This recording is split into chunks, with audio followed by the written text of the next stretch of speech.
Hello there, my name is Martin Henley. This is the Effective Marketing Content Extravaganza. And if you're new here, you won't yet know that I'm on a mission to give you everything you need to be successful in your business. Providing, of course, what you need to be successful in your business is to know more about and be implementing more enthusiastically, efficiently, and effectively sales and marketing in your business, which is, of course, what you need if you're going to be more successful. You need more customers. You need more profit. You need to have nicer holidays, nicer cars, happier staff, a better retirement. All of those good things will come to you if you are more successful in your business. You will be more successful in your business if you implement sales and marketing more effectively in your business. Have I made my point? I think I have. What goes on here is that I am giving you everything I know about sales and marketing as part of the Talk Marketing series. Melanie Farmer and I review the news every 2 weeks and speculate wildly about what that might mean for you in your business, in your marketing life. We bring in anyone we can find with experience to share that will be useful for you if you are looking to be more successful in your business as part of Talk Marketing. And I am looking at the very best, reacting to the very best and the very worst of marketing content on the internet, which is what today is about. So if that sounds like it might be interesting or useful, I really hope it does, because that's why we're here, to be interesting and useful. Then why not take a second to like, share, subscribe, comment, get involved, because that will give us the motivation to continue on this epic journey to give you everything you need just to be successful in your business. So today is reaction time. There is an element of jeopardy to this. I have absolutely no idea what I will be reacting to today. What happens is that Clay has put together the Claylist. And so what we do is there are 6 items on the Claylist. The first thing we do is we go to random.org and we roll the dice, and that will give us a number. And that number is number 5. And then what we do is we go to the playlist and we look for number 5. We copy that. We go back to the internet. We put this into the search bar and we see what it is that Clay has selected for us. Oh, okay. So this is interesting. Harvard Business Publishing. Okay, so Harvard, you know who Harvard are. This is Business Publishing. And they've come up with a thing called the 5 competitive forces that shape strategy. Okay, do I know these 5 competitive forces? I think I might do. I think it might. But my mind's not working with me today. So this is 13 minutes and 11 seconds long. This video has had 2.77 million views. The channel has had 15 million views, almost 16 million views. So let's see exactly what is going on here today with the 5 competitive forces that shape strategy.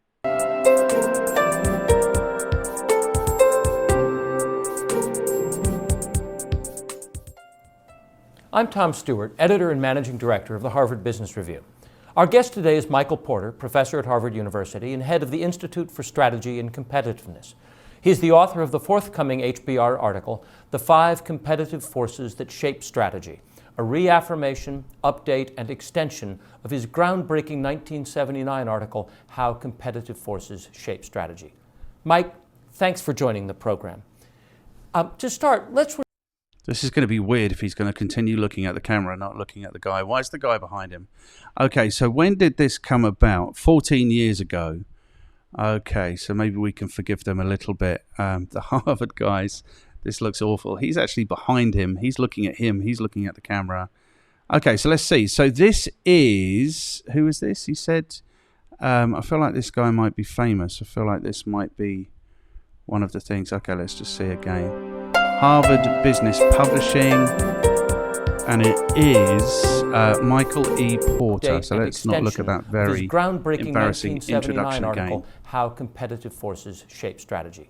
Mike, thanks for joining the program. To start, let's remind our viewers of what the 5 competitive forces are.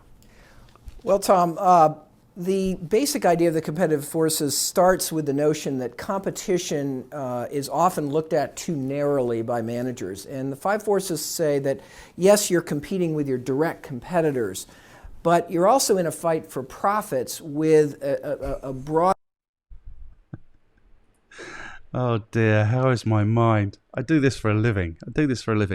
This, of course, is Porter's five forces. Of course it is. So this is what we are looking at. Porter's five forces. Okay, good. And this is how the competitive forces shape strategy. Let's go.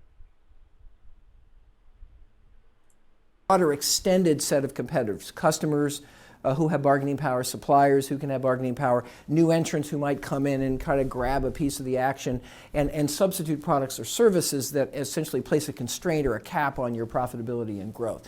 So the five forces is kind of a holistic way of looking at any industry and understanding the structural underlying drivers of profitability and competition. So I use these to think about my rival makes it difficult for me. The threat of substitutes means I can't overcharge. The threat of new entrants means I can't overcharge. Right. And the same thing with the buyers and suppliers. There's underlying drivers of each of those forces that the model really sort of unveils, and then you can actually apply this. Every industry is different. Every industry will have a different set of economic fundamentals, but the five forces help you home in on, first of all, what's really causing profitability in your industry?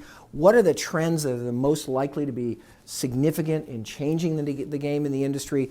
Where are the constraints which, if you can relax them, might allow you to find a really strong competitive position? So how would you apply this analysis to an industry, airlines, for example? Well, airlines is a great industry. Okay, so am I qualified to explain this? I don't really know if I am. Well, because I'm clearly not qualified when Michael J. Porter is sitting here talking about it, but I don't feel like they have explained it. People don't think about competition in a broad enough sense. That's exactly what they've just said. So the five forces are, where is it? Here. So the five forces are rivalry among existing competitors. So this is what everyone thinks about. Everyone thinks that competition only comes from your direct competitors. But of course it doesn't. It might come from people who are thinking about entering your market. It might come from the power lying with your buyers, where they are well placed to negotiate the prices or the terms of the deal. It might be about, if you have too few suppliers, then they will have too much power and they will be determining your costs, so the costs of producing the goods and services that you offer, and then the threat of substitutes. Maybe I don't need this microphone, I can have a lapel microphone, I can speak louder, I can do lots of things. So Porter's five forces really is about broadening our understanding of competition to think about all of the things that could represent a competitive risk to you in your business, and that of course will shape the way that you drive this strategy. I'm a little bit worried that this is going to be too dry, because it's just two quite old men talking. They're not really explaining themselves. But let's see. We'll give them another go and see how they get on. Piece of the action, and substitute products or services that essentially place a constraint or a cap on your profitability and growth. So the five forces is kind of a holistic way of... I see. So what they're saying is like the freer you are of these forces, the more control you will have over what you charge. If you've spent any time here at all, you'll know that I've got my own views on why people pay what they pay. It's not necessarily due. I suppose these things will influence. Looking at any industry and understanding the structural underlying drivers of profitability and competition. So I use the... And I think that the way you would consider the Porter's five forces is when you're looking at the attractiveness of an industry. If you're looking to get into an industry, then you will say, okay, how much power do the buyers have? How much power do the suppliers have? What is the likelihood that that there might be new entrants? So what are the barriers to entry necessarily? And the bottom one was, what was the bottom one? Substitutes. Like, how easily could people give up this phone and start using something else and getting the same kind of result? So I think about it in terms of the desirability, and I think what they're talking about here is how much control you have, how much power you have in the market, which maybe means the same thing. These to think about, my rival makes it difficult for me. The threat of substitutes means I can't overcharge. The threat of new entrants means I can't overcharge. Right. And the same thing with the buyers power and suppliers. I don't know why this guy's talking about overcharging. Don't overcharge. That's ridiculous. Overcharging by definition is not a good thing. Like maybe talk about increasing your prices. That might be what he means. There's underlying drivers of each of those forces that the model really sort of unveils, and then you can actually apply this. Every industry is different. Every industry will have a different set of economic fundamentals, but the five forces help you home in on, first of all, what's really causing profitability in your industry? What are the trends that are the most likely to be significant in changing the game in the industry? Where are the constraints which if you can relax them might allow you to find a really strong competitive position? So how would you apply this analysis to an industry, airlines, for example? Well, airlines is a great industry. It's actually, you'll see in the article, you've seen in the article, that there's a chart that compares profitability of industries, and airlines, I think, has been on the bottom of that list for decades. It's among the least profitable industries known to man. And the five forces really allows you very quickly to understand why. I mean, let's just go around the chart. The nature of rivalry is incredibly intense, and it's almost exclusively on price. It's been very hard to differentiate, to get the customer to wait even an extra 2 or 3 minutes for another flight if they can get on the flight at a cheaper price. So there's been a very intense price competition, low barriers to entry, a constant stream of new airlines coming into the industry, despite the fact that the profitability is low. It's always puzzled me. The low barriers to entry because you can rent a plane, you don't have to buy them. You can rent a plane, you can lease a gate. It's all generic technology. You can start with one flight between 2 city pairs. You don't have to, there's no real need to have a whole network in the beginning. And yet people keep coming in. I think it's just one of those sexy industries. It's a great example of how sexiness or coolness or hotness or chicness has nothing to do with industry profitability. The underlying structure is what drives profitability. The customer is very fickle and price sensitive. Suppliers of aircraft and aircraft engines and even aircraft gates at airports now have a lot of clout. They can bargain away most of the profits. GE and Rolls-Royce and Airbus and Boeing make a lot more money than airlines. They get most of the profit. And then, of course, there's always a substitute of getting on the train or driving your car or shipping your goods by air, and that's kind of kept a concern. And you have powerful suppliers of labor too. That's another okay. So that's a brilliant example and counterintuitive maybe, because I would have said that probably the airlines were a good market, like good opportunity for profitability, because the barrier of entry is high. You have to buy a plane. But counterintuitively, they're saying it's exactly the opposite to that. You can rent the plane, you don't have to buy it. You can rent the gate, you don't have to buy it. The suppliers have all the power because they are supplying the aircraft. Customers have dozens of different airlines to choose from. So it's kind of interesting because it goes counter to what I'm saying about pricing always, which is you should be able to decide your pricing. So maybe this is a consideration that I haven't paid enough attention to, is that there are competitive forces at play that will drive it, but I don't want it to be. And probably if you're a small business looking to be more successful in your business, you're not in the airline business. I mean, if you are here and you're in an airline business and you're looking for marketing advice, maybe go engage a marketing company who can help you with that, because I don't think you should be here. I think you should know how to do your marketing already. Okay, good. So let's continue.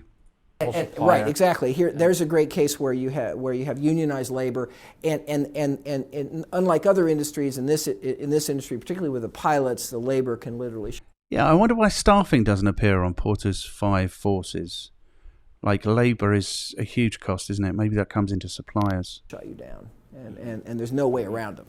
So it's an industry where there are spurts of what you might call mediocre profitability, punctuated by long periods of terrible profitability. So every one of the five forces is very strong in that industry. Yeah. And you could take another industry where the five forces are right. Relatively benign right. in all cases. Like soft drinks. I mean, soft drinks has been a license to mint money, and again, it's the opposite kind of analysis.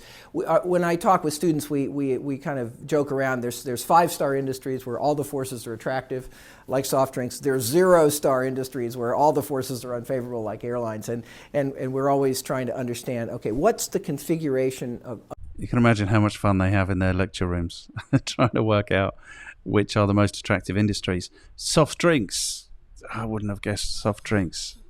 Underlying economic drivers that's going to really shape the profit potential of this industry. And then armed with that insight, what do I do about it? How do I try to relax the constraint that's holding back industry profitability? How can I position myself to kind of insulate from some of the gale winds of those forces?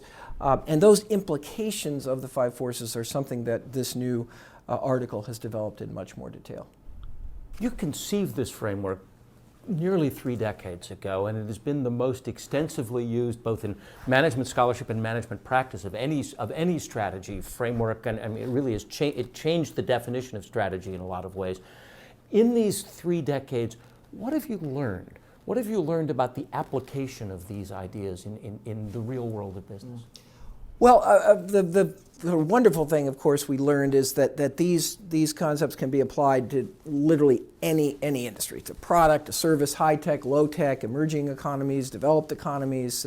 Indeed, what one of the powers of the framework is it helps you avoid getting trapped or tricked by the latest trend or the latest technological sensation, and really allows you to focus on the underlying fundamentals. The internet's a good example. We got very, very confused by the internet because people saw the internet as a force as opposed to really enabling technology that might or might not impact the underlying structure of the industry. So I think one thing I've learned is the framework is very, very robust. But I've also learned that there's a lot of confusion and complexity in actually applying the framework in actual practice. And we've tried to clear as many of those areas up as we could in this new article. For example, how to think about rivalry. How do we understand when rivalry is really positive sum, which allows companies to, many companies to do well, and when does rivalry become really zero sum, where everybody's kind of dragged down into kind of a destructive battle that you can't win? I can understand zero sum. I mean, if we get in a price war, the only one who wins is the consumer, which is nice if you're a consumer. Yep. But what do you mean? We're all consumers. But price wars you don't want to be in an industry which is, the way I think about this is industries having become commoditized, where there is no discernible difference in the value that's being delivered. That's what I would say. Interesting. So when does rivalry become a price war? Well, when the product becomes commoditized, a little bit like an airline. So what does an airline offer that's very different from the next airline? I mean, they invest enormously in brand. They invest in having the best routes, maybe. But I think when I'm flying somewhere, I'm looking for a flight that's available. And then I'm probably looking at the price because, there is no real difference. I mean, there is difference, but it's going to be, whatever it is, 4, 5, 6, 7, 8 hours on a plane. There are nicer carriers, but does that really influence my decision?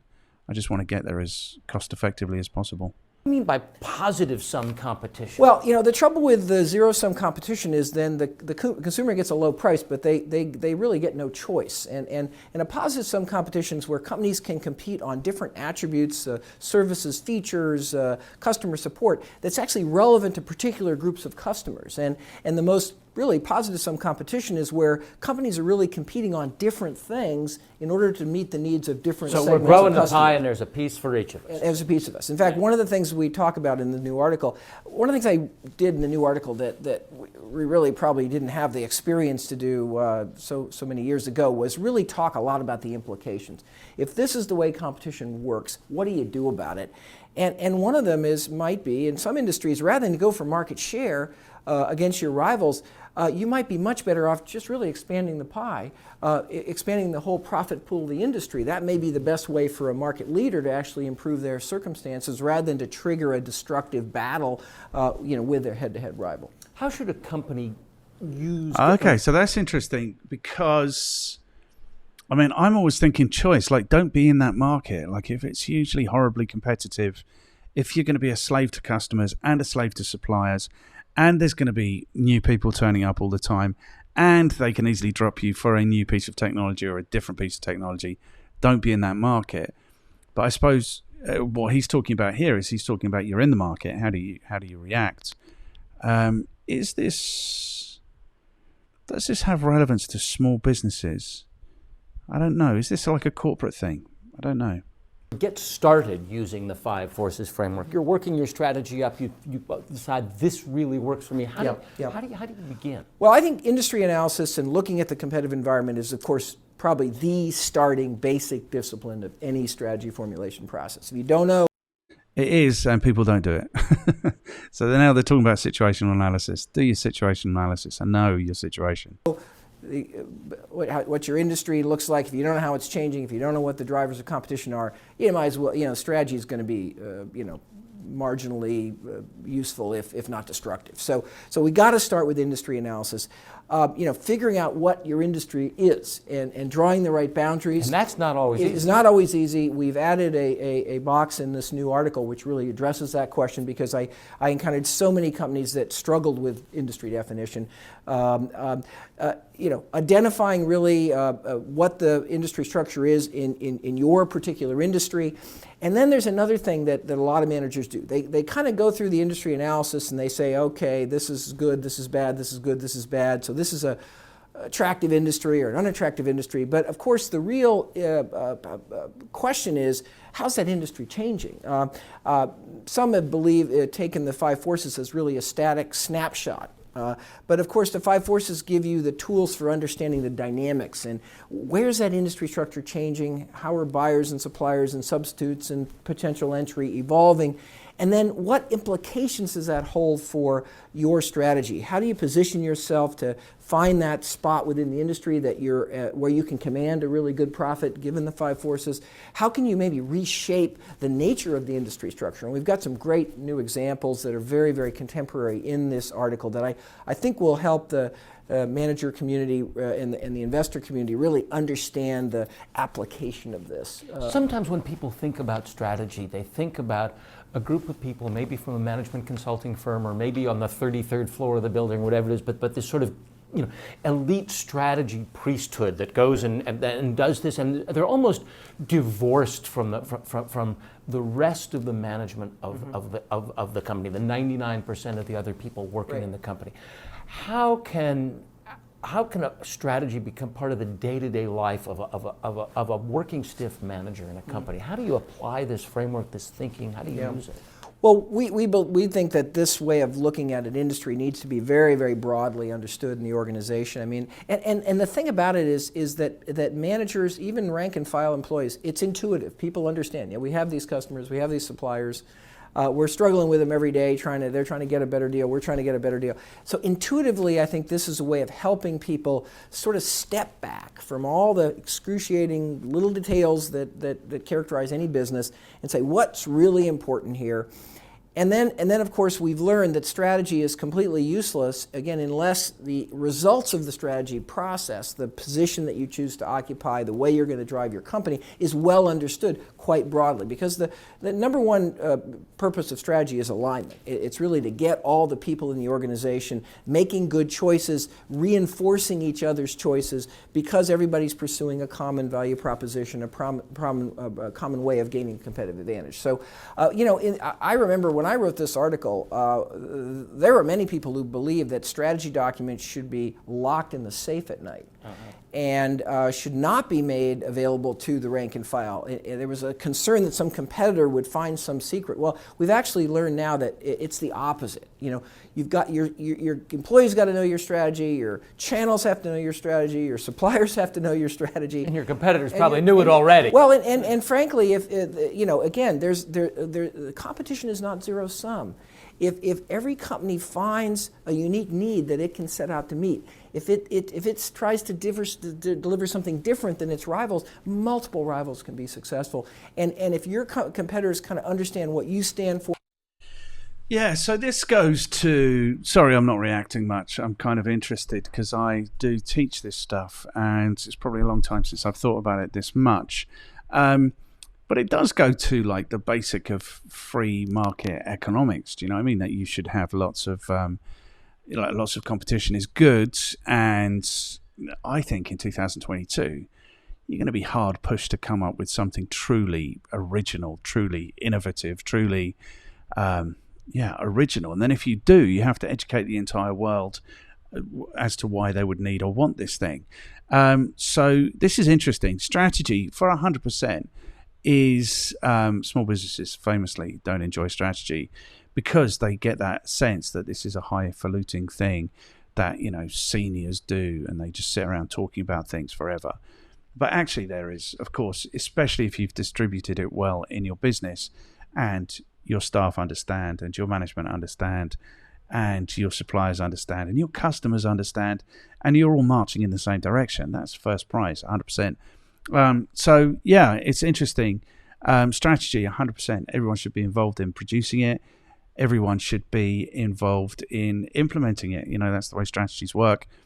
And there rarely is, I think, like that one little secret that your competitors will steal and then beat you with it. I don't think that happens. And what you're committed to, maybe they'll make a different choice rather than get dragged into these kind of mindless price wars that we see in so many industries. The 5 forces that shape strategy have been around for 30 years. They're going to be around for, well, they've been around for long. They were around long before you wrote about them. That's right. They've been around as long as business has been around. They're going to be around as long as business is around. The new article is just fabulous, and thank you so much. Thank you. Well, I'm looking forward to kind of getting another surge of feedback from the practitioners, and we'll keep learning. Thanks. Thanks, Tom. Lovely. What a lovely conversation. A little bit, sorry, you weren't looking at it there at the end. You were looking at me, you lucky sausages. So it's interesting. It must be interesting to be that person who has developed a framework, because it's absolutely correct. 100% is correct. And I do think if you are doing strategy and if you are thinking about your situation, then you should have a look at Porter's 5 forces and really have an assessment of your industry and give yourself the very best chance. Give yourself the very best chance. Thinking about, who bosses this industry? Is it customers? Is it suppliers? Is it new entrants? Is it, and this is where we are in 2022, where we have these disruptors, like banking's disrupted, insurance is disrupted, hospitality is disrupted, because the technology is bringing in more and more and more, reducing the barrier to entry and increasing the number of new entrants. So that was what goes on. Okay, so let's have a little look and see what they are saying in the comments. I was a 12-year-old boy when Michael was interviewed in this video, and now I'm in a B school trying to better understand business through this video. Thanks, Michael, for your timeless sharing of knowledge. Yep, good. A great video which explains the basics of this model quite comprehensively. Although this framework is really robust in many cases, it does fail when a disruptive innovation comes into play. When applying this model, a consultant or marketing manager should not only take the current substitutions of the market, but should also be aware of disruptive innovations coming from new markets. This mistake has led to many MNEs repelling a certain business area because that gets quite complicated. I have his 2 books, Competitive Strategies and Competitive Advantage, very useful in my life and business. Unfortunately, my senior managers and company owners don't read these types of books, so there goes the business that they manage. Okay, I'm going to add those books to my reading list. I love that I don't have to pay Harvard prices to get such great instruction. Yeah, 100%. Good.